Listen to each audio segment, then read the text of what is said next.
All right, what's going on, y'all? It's Cool Water again, coming to you with something real special tonight, something that I probably would call ballroom chats.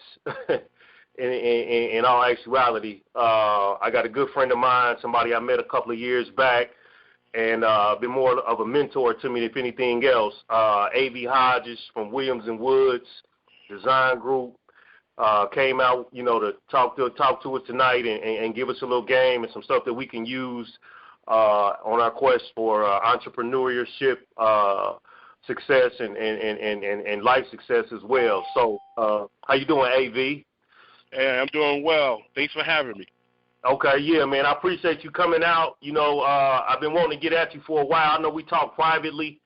From Facebook, and, every now and then we'll jump on the phone, but I definitely wanted to, get you on the call, try to record some of the conversation and the information that, you've given me. Hopefully that will help other people, be able to use, some of the wisdom that you've gained over the years to help improve, their situations and things that they are doing, for their business endeavors. So first thing I would like to do is, if you could just kind of give them a little bit of background about you and kind of how you got into the entrepreneurship and maybe a little bit background history of, of your upbringing and things of that nature. Sure. Well, I'm originally from Connecticut. I'm from Norwalk, Connecticut, born and raised, a little small town, Connecticut, and raised by my grandparents. So just like a lot of Black and Latino children, raised by my grandparents. They did everything they could for me to get me to college. I earned a baseball scholarship and went to University of Texas. When I graduated from University of Texas, I didn't even come home. I went straight to Wright State University in Ohio and got my MBA. I didn't even come home for summer vacation, nothing. Went straight to school and got my MBA. I know myself, and I know once I start something, I have to finish it. If not, I'm not going to do it. So I didn't come home. I went straight, got my MBA. After that, I worked on Wall Street for several years, almost 2 decades on Wall Street. Basically, I always knew that I was going to be my own boss, but I needed to get my experience. So I got my experience working on Wall Street, working for different companies, watching these sharks swim around and, watch how ruthless they are, because in business, it's always about the bottom line. And I hear a lot of people are upset with companies because they don't do certain things in the community, but they have to understand that's not why they went into business. Companies go into business to make money. Nonprofits go into business to help the community. So if you're looking for a Michael Jordan to take care of the community, looking for a Nike, a Pepsi, someone like that, it's not going to happen. Okay? They only give money to the community for image. If they didn't have to, or for a tax write-off. If they didn't have to, they wouldn't, because they went into business to make money. So I understand that. I learned those things, and I started. I quit my job on Wall Street. I started a music label first, and starting a music label, I didn't have a lot of money to do it, so I tried to do everything myself. So I started designing websites myself, and the music wasn't really going well, but a lot of artists from outside the label were asking me, hey, who did the website? How can I get a website done? So I started charging them, and that turned into my web design business. So I shut down the record label, and I started with the web design, and that grew. And from that, I started a clothing line, a T-shirt, online T-shirt line called Spring Street Limited. And then from there, I started a online media website called SoTalkAboutIt.com, and I just kind of grew from there.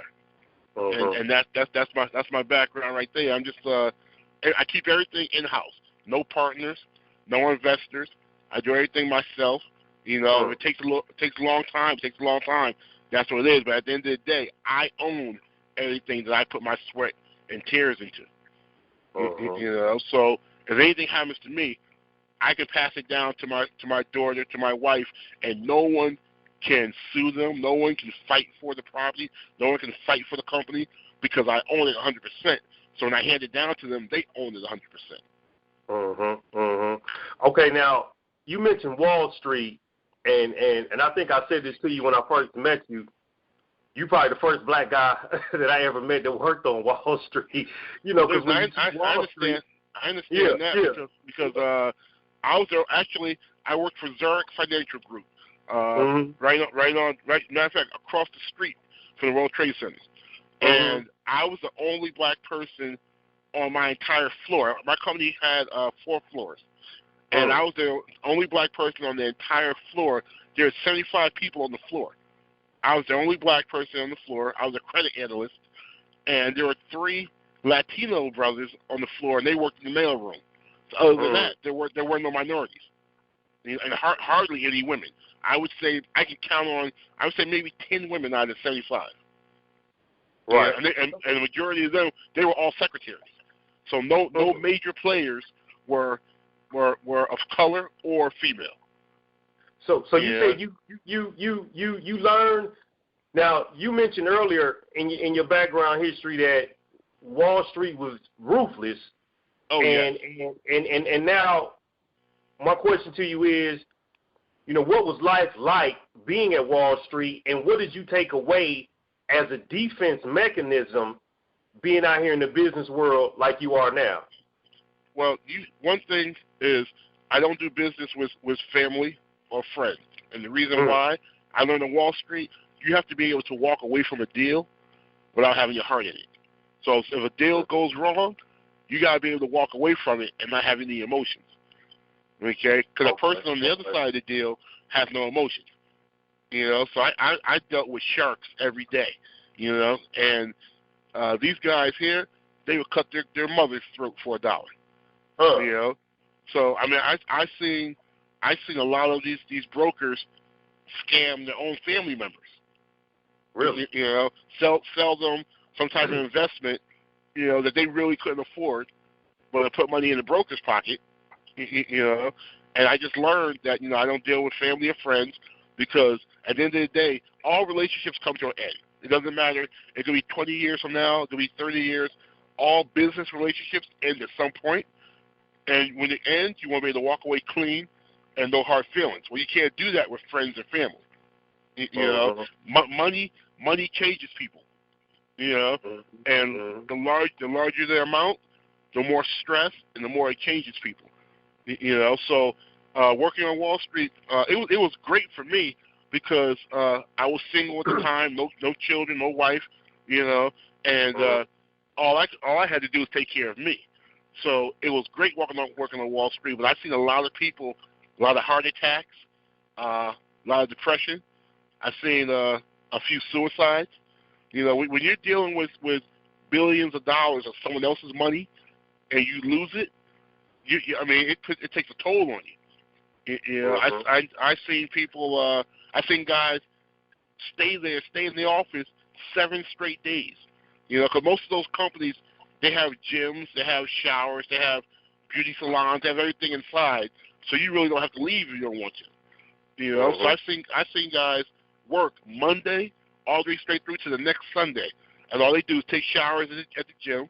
They bring a change of clothes at the office already, and they don't leave. So they make all this money, but they really don't have a way to spend it because they're not going nowhere. You know, so when you see guys that work on Wall Street and they have these fancy cars or these big homes, they've paid their dues already. They've already done that working, you know, straight 7 days a week straight. They've done that already, and now they're reaping the benefits. You know, I didn't get a chance to spend my money that I made on Wall Street till I quit Wall Street. You know, because I was just working so hard, and you work for your bonus. You know, they don't make a lot of money during the year. It's that December bonus that makes up for everything. Okay.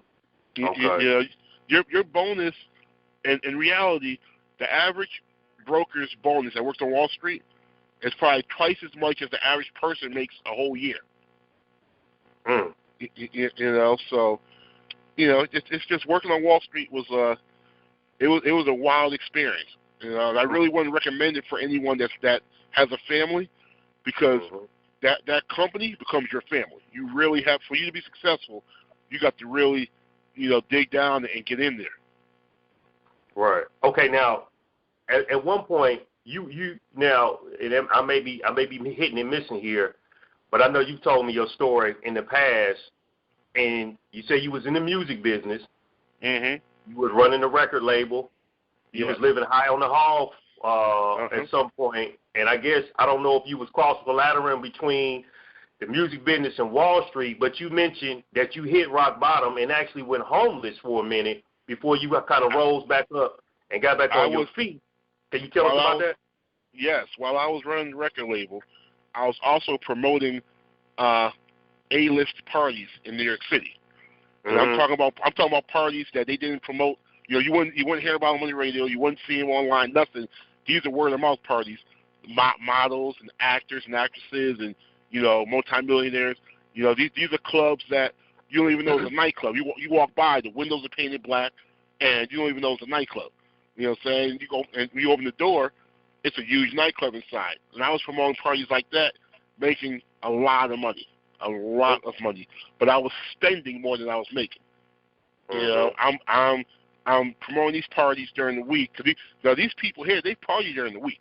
They're not like the average person. They don't wait for the weekend. You know, these are people that run their own business or are celebrities. So during the week of Tuesday is just like Saturday to them. You know, so I'm promoting parties all week, and I'm in the Hamptons on the weekends. I'm spending. If I make $4,000 in a week, I'm spending $5,000. You know, so what happened was I wasn't paying my bills. I wasn't paying my rent and everything. You think that lifestyle's gonna last forever. You know, so I'm not paying my rent and anything like that. And finally, I realized I was going to be evicted. So instead of that happening, I know that you get evicted. That goes on your credit report. As a court judgment. So rather than that happen, I moved out before I could be evicted. I moved out. Okay. So now when I moved out, I didn't tell anybody that I didn't tell my family anything like that. I was embarrassed. So I didn't tell my family. I didn't tell my friends. I'm sure if I told someone, they would have helped me out. I could have had a couch to sleep on, whatever. But I was embarrassed because I was making a lot of money. So what I did was I went into a shelter in New York called the Doe Fund. It's called Ready, Willing, and Able. These people here, it's a working shelter. So for you to live there, you have to clean the streets. So sanitation doesn't sweep the streets anymore. They just pick up the garbage cans. This homeless shelter, they have people that sweep the streets. So I went from working on Wall Street, promoting these parties, making all this money, to being in a shelter and with a broom and dustpan sweeping the streets.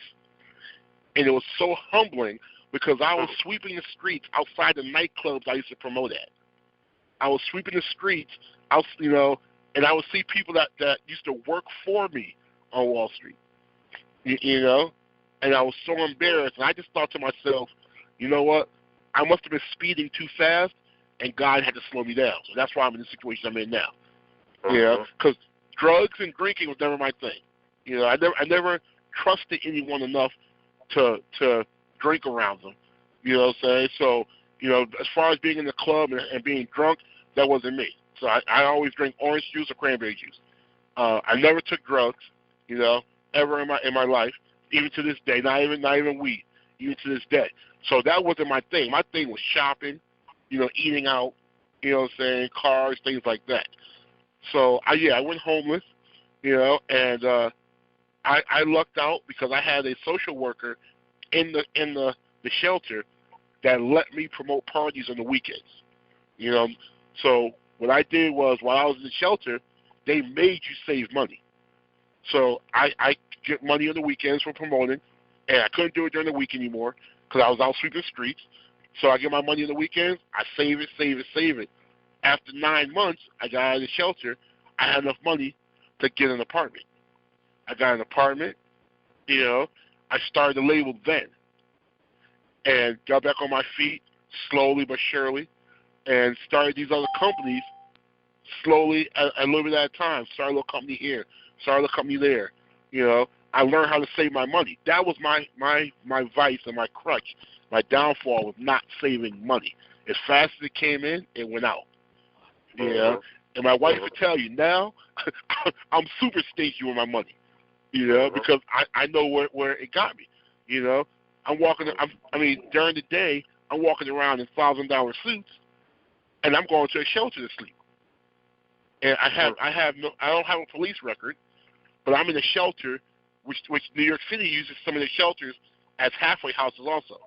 So I'm in a shelter eating dinner with rapists and murderers and drug dealers, you know, but I have no record. So why am I there? Simply because I could not control my spending. You know, and you know, it wasn't even like overspending. It was spending on the wrong things. Now you got $3,000 and you got your rent to pay.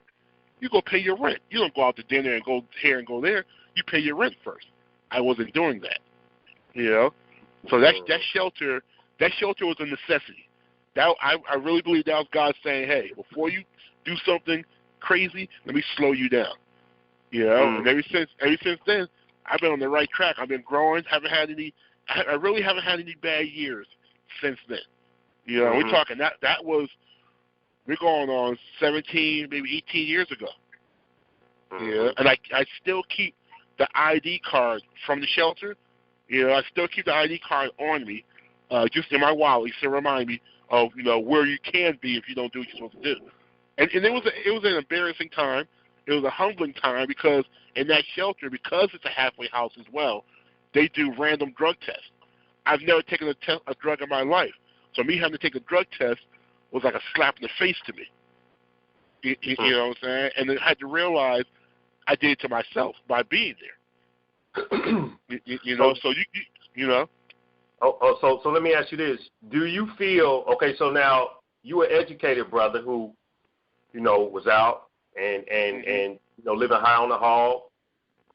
When you hit rock bottom, do you feel that it was your street smarts and survival skills that were most proficient for you, or was it your MBA and your undergraduate degree that you pulled from? Like, which one kicked in first? It was a combination. And I say it's a combination because now my father, you know, was a pimp, and my mother was a drug addict. So I had the street smarts already in me. You know, and I tell people, I joke a lot, and I tell people when Jay-Z had that little line in his song, I'm a pimp by blood, not relation. I'm a pimp by blood, not relation. That's how I feel. You know, that was in me. You know what I'm saying? So certain street smarts are already inbred in me. And living in that shelter, my street smarts kept me alive there.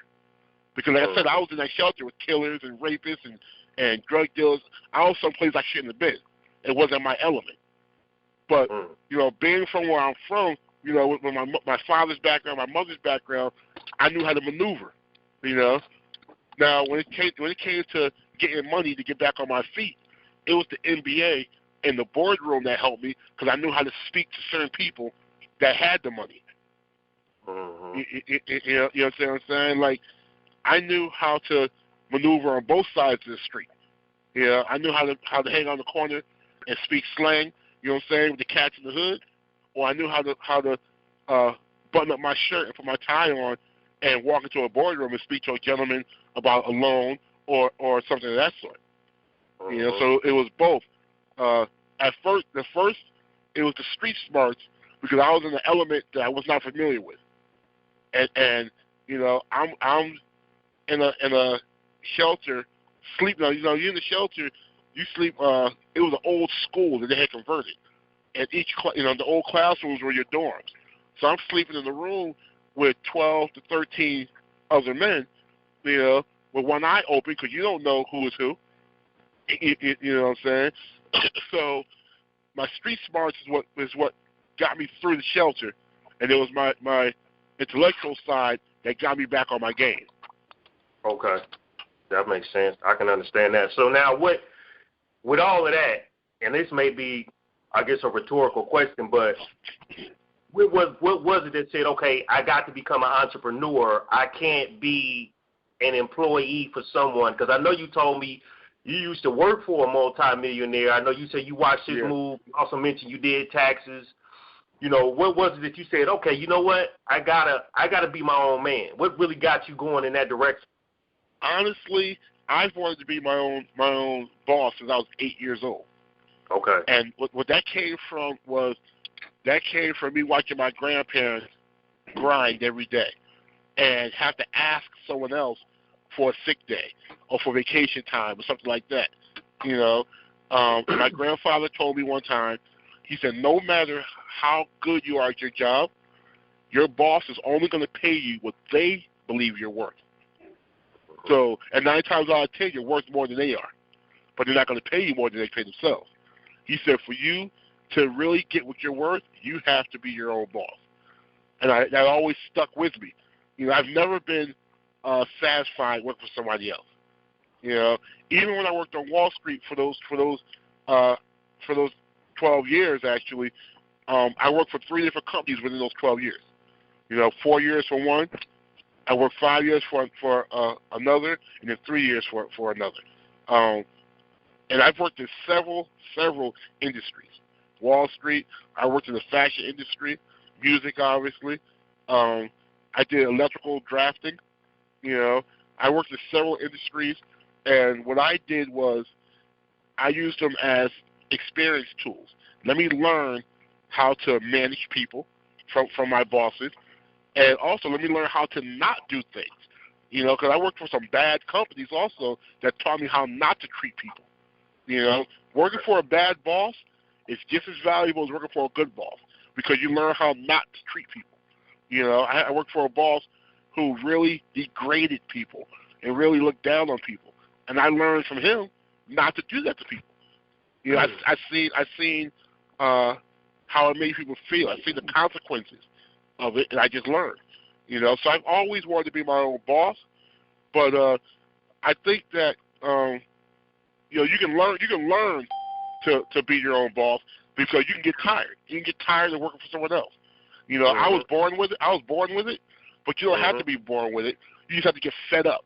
Once you get fed up with making someone else rich, once you get fed up with having to ask, you know, can I have a sick day, or having to call in sick, or having to ask for vacation time, you know, once you get tired of feeling bad because you have to ask, you know, I need the day off today because I got to take my son such and such place, or take my daughter such and such. I don't have to do that. If I want to take my child somewhere, I take them. You know what I'm saying? Only person I discuss things with is my wife, and that's it. You know, so you can learn how to be a good entrepreneur, but you have to be completely fed up with the rat race and the working side of things before you can become a good entrepreneur. You can start while you're still working. You know, I would advise you to start while you still have your 9 to 5 or whatever job you have. But for you to be 100%, you know, good at your craft, you have to leave that other side alone.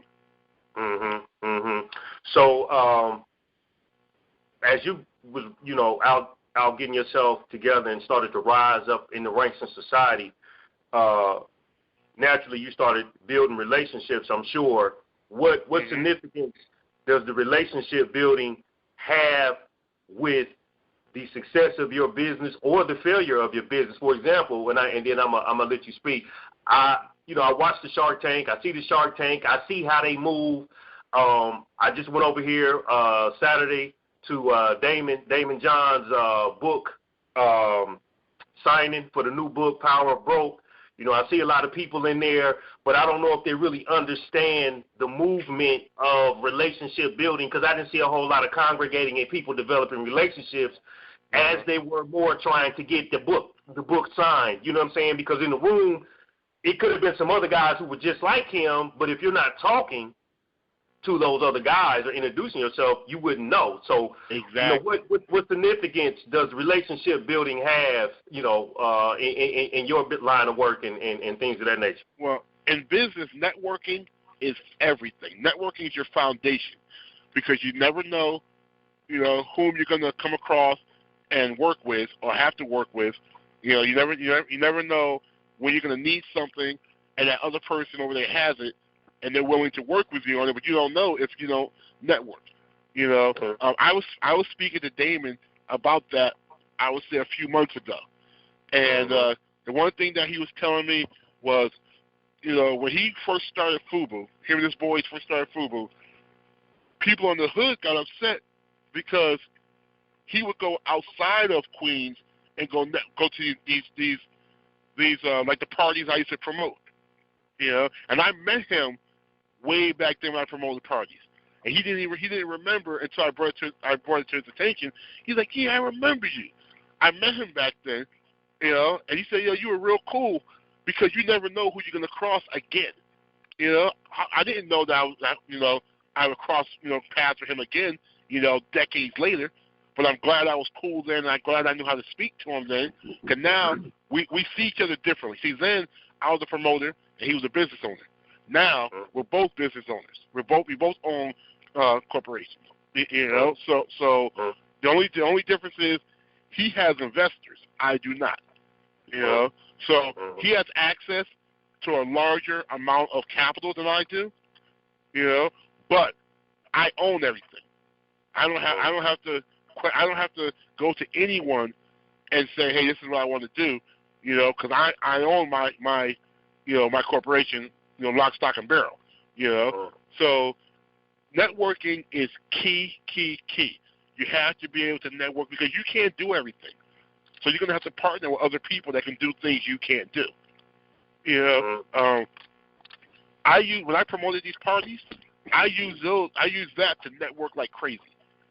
You know, so I'm in a homeless shelter, but my Rolodex is the who's who of you know, music, and I have a few actors, you know, in my contact list, and some models, things like that. You know, if I wasn't so didn't have so much pride and ego and felt so embarrassed, I could have contacted any of them and got back on my feet. You know, but I just felt really embarrassed about you know, the situation I went through. Matter of fact, my father didn't find out what I went through until maybe 3 or 4 years ago. Yeah, because I didn't speak about it. I didn't call him and say, hey, Pop, I need such and such. I need your help. I need, you know, no. I leaned on my own senses, and when I got out of the situation, I leaned on my networking skills.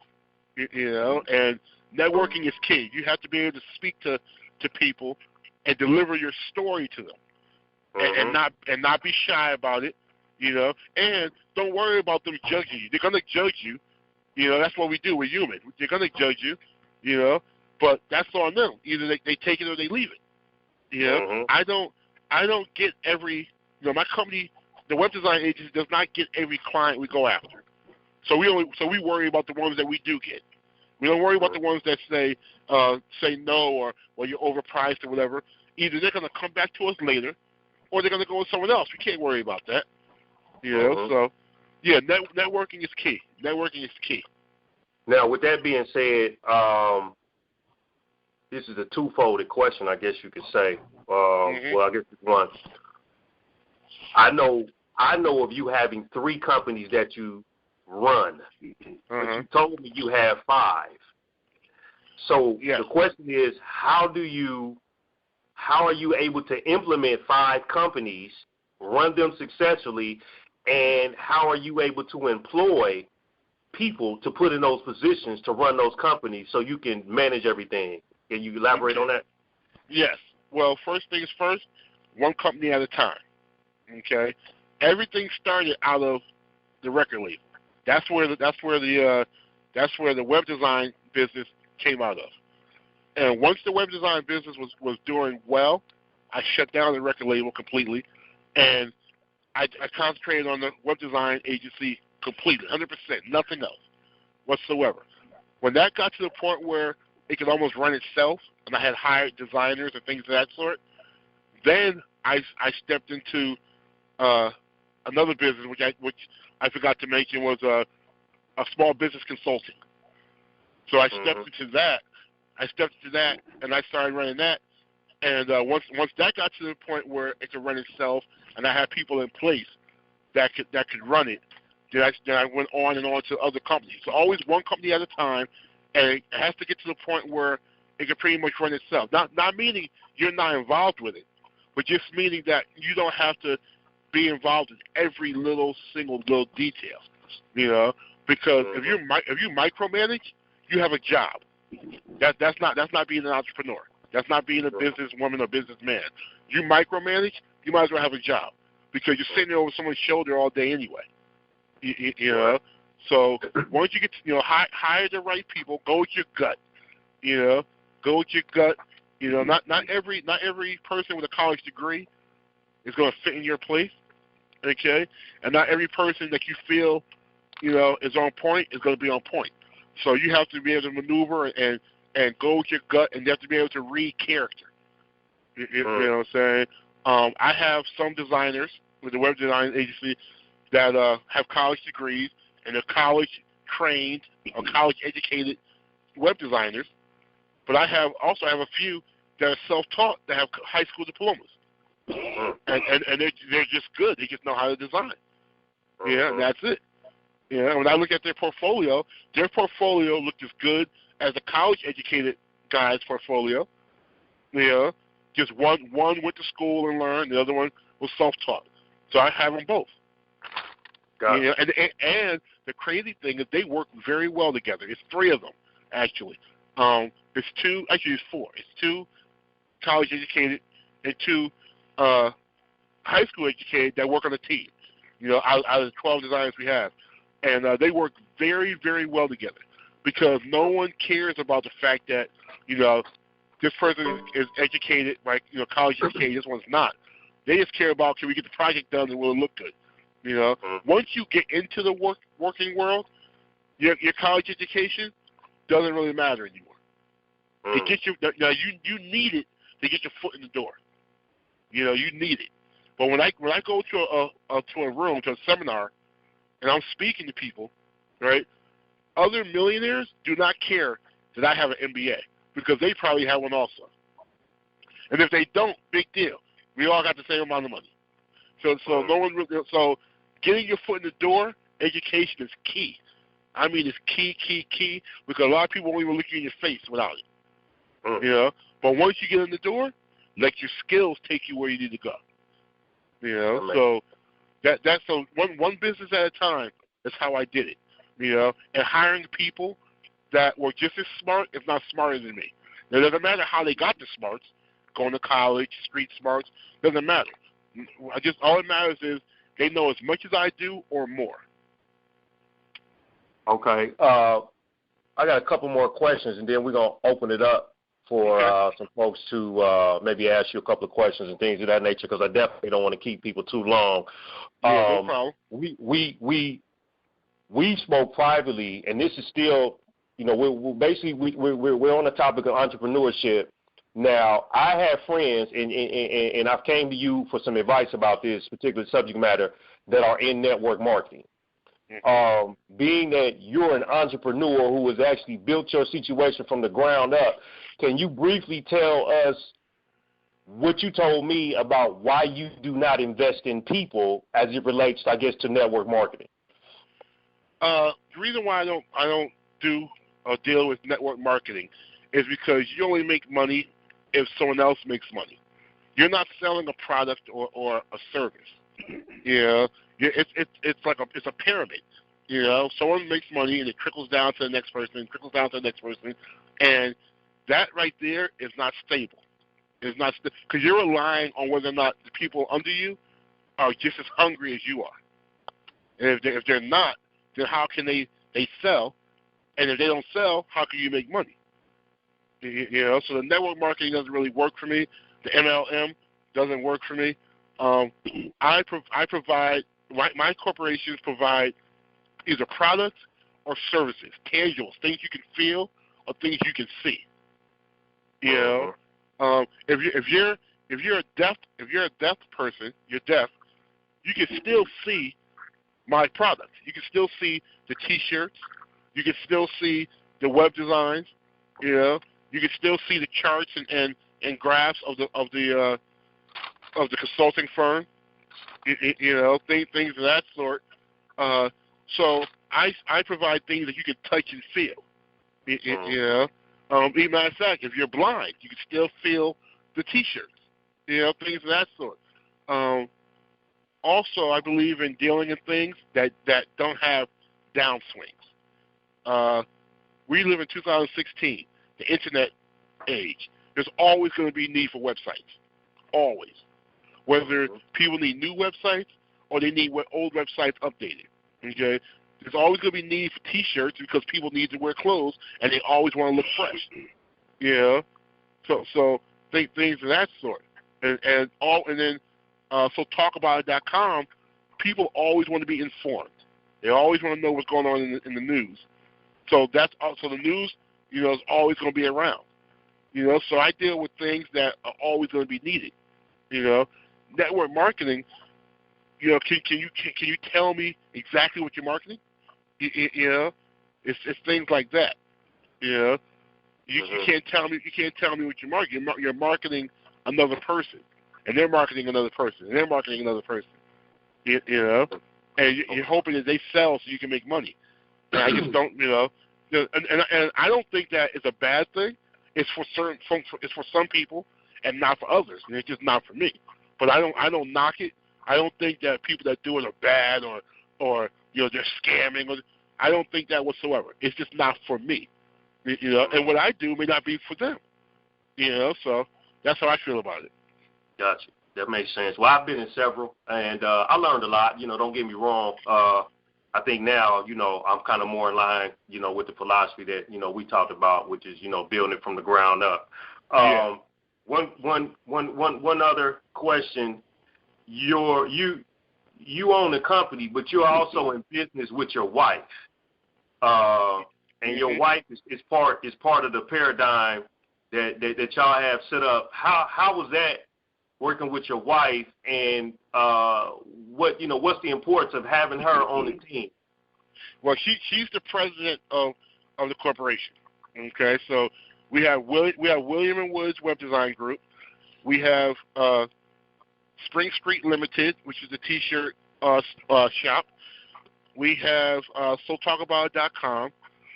We have Musiclocity, which is Musiclocity.com, which is a music news site, and we have AV Woods Business Consulting.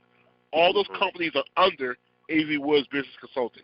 She's the president of the corporation. The reason why I did that is if anything happens to me, she can handle it, and no one can say anything to her. Oh, well, you're just doing it because your husband's no longer here. No, this is, her name is officially on the paperwork. Her name is on the bank account. She's officially the president of the company. Another reason why I did that is when I was struggling trying to start the businesses, she worked and she paid all the bills. And she never complained, and she never said, oh, when is the business going to take off? When are you going to be successful? She never, ever did that. All she said was, you do what you got to do, and I'll handle this until you get on your feet. And so she'll always, no person, no matter how much money they have, they want to invest with us, or no matter who they are, nobody can take her place. I don't care if you're the most beautiful woman in the world. I don't care if you're the richest person in the world. You can't take her place, because her value to me is priceless. Because she allowed me to concentrate 100% on starting this business, and she didn't guilt trip me. She didn't make me feel bad. She didn't make me feel guilty while she was, paying all the bills. So now she gets to live, a certain lifestyle because she allowed me to grow these businesses. You understand what I'm saying? So, and I'm sure she went through a whole lot with her friends running their mouths. You know how people are when they're not doing well. They don't want you to do well. So I'm pretty sure they were on her back. Why are you paying for all the bills and he's not doing anything? He's not paying for anything. Well, now she's living lovely, and they have nothing to say. So yeah, she we're a partnership through and through. So she's my partner in personal life, and she's my partner in business life. And she'll tell you. She goes, well, I don't know how to design websites. That it was a strategic move making her president. that guarantees that no one can take the companies from her if anything happens to me. It guarantees that she eats and she has, she's financially independent even if I'm not here. Gotcha. So that was the whole thing. It wasn't so much, and she has her MBA also, but it wasn't so much I need a business partner or I need her to run things. No, that was a strategic move of, my insurance policy. Anything happens to me, I know my family's taken care of because it's in her name as well. Mm-hmm. That makes sense. Okay, so if you want to ask him any questions, I know we got a few people that chimed out. *6 unmutes the phone. You may have to hit it twice if it mutes back, so you can get out. If you want to ask AV, some questions or whatnot about, some of his business endeavors or personal business experiences or what have you, feel free. We're coming up on the 9 o'clock hour, so I'm gonna try to close it out on the 9 o'clock hour a little bit after, so everybody can still have the evening to do what they need to do. So if anybody here wants to ask him a question, please feel free. Just *6, and then you can go ahead and ask him a question. Anybody else got any questions? I'll wait 10 seconds. Yes, sir. Yes, sir. Hey, this Brother Hayes. What's up, man? Hey, I just want to thank you for that excellent interview, man. And just keep doing what you're doing. Keep bringing on the great guests. And I just appreciate you and the guests, man. Okay. Well, I appreciate you. We know you get busy too, bro. All right. Thank you, man. Thank you. Anybody else got a comment or a question they like to ask or say something before we start to wrap it up? Okay. Well, we're going to do this. AV, I want you to, if you could, just give some advice to, people like myself and other inspiring entrepreneurs and small business owners that may be kind of, they kind of in between trying to get it right and not getting it right. Maybe you can, lend some words of wisdom and then let us know, how we can, definitely keep up with you and things of that nature. Sure.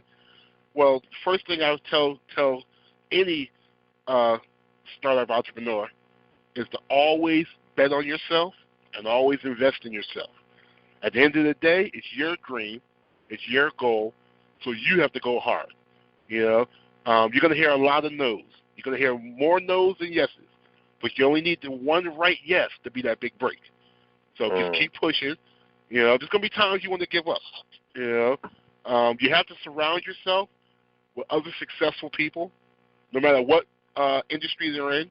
If they're successful and they want to keep moving ahead, surround yourself with people like that, because the times that you want to give up, they will motivate you. Just by looking at them and seeing what they're doing, it'll motivate you.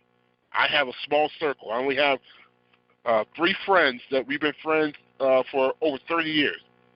They're all in different industries, and they motivate me. I see them doing certain things. I see them purchasing something or growing something or moving a certain way, and it motivates me. In those lazy days, I don't want to get out of bed because I don't have to. It motivates me to get up and do what I got to do. So I would say always bet on yourself. It takes money to make money, so you have to invest in yourself. Look at it as an investment. Don't look at it as, I'm spending $1,000. I'm spending $1,500. No, you're investing. And if you do it the right way, that money will come back to you 100-fold. So always invest in yourself and bet on yourself. Negative people, you got to get them away from you. Those people that are telling you can't do this, you can't do that, that's fine. They have their opinion. Nothing wrong with it. But I don't need to hear it. So I need to go a different direction. You got to get those people away from you because they're like a disease, and they'll suck the life right out of you. Because if you hear them telling you enough times you can't do something, you're going to start believing it. If you say a lie 100 times, it's still a lie, but it starts becoming believable. Okay, so you got to stay around positive people. Keep driving. You can get in touch with me. You can go to my website on www.williamandwoods.com. That's William, the word and Woods, like TigerWoods.com. You can also get me on SpringStreetLimited.com. So that's SpringStreetLTD.com. And also Spring Street Limited spelled out.com as well. We have both domains. Also, you can go through sotalkaboutit.com. My Facebook is facebook.com/Music Unlimited. That was the original name of the record label, so we kept that. It's facebook.com/Music Unlimited. And you can also email me, av@williamandwoods.com. You can email me any time of day, any questions you have. There's no question that's too small or too big. If it's something that I do not know, I will find out for you. I don't claim to know everything. I'm not God. I'm not the all-seeing eye. If it's something I do not know, I'll let you know, hey, I don't know it, but give me a few days, and I'll get the information for you.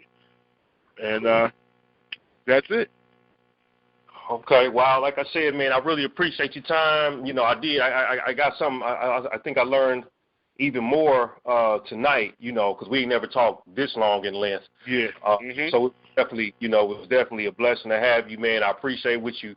The knowledge that you did, dispense on everybody, and hopefully everybody that did call in got a little something that they can use. Most folks, y'all probably got at me or seen this through Facebook, so you naturally, I'm Cool Water. Definitely check me out at the blog, Is Hip Hop Dead? And, you probably message me on Facebook, and, we'll talk, extensively in that regard. So, again, good night. Everybody be blessed, stay safe, and till we meet again. Peace, and I'll talk to you again, bro. Thanks. All right. Thank you. All right.